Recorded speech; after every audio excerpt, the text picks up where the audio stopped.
Hello there everyone, welcome back to our channel. In today's video, you are going to see how to find deleted emails in Gmail. So I'm heading over to the Gmail in my location. And in here, as you can see, I have several emails. So I'm just gonna delete this one. So tapping on delete, it is now deleted. If I go to the three lines on the top left and scroll down, you will find the option of Bean. Just right below the spam option, go to Bean. And here, as you can see, there goes the email that I have recently deleted. And here it is written that items that have been in the Bean for more than 30 days will be automatically deleted. So take your items out of the Bean just before it is deleted.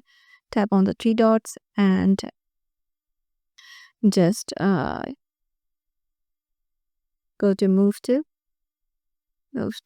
socials. And it is not in the Bean anymore. So yeah, this is how you can just find deleted emails on Gmail. Hope this video helped you out, and make sure to give it a thumbs up and subscribe to our channel. If you got any questions regarding this, make sure to comment down below, and we will see you in the next video.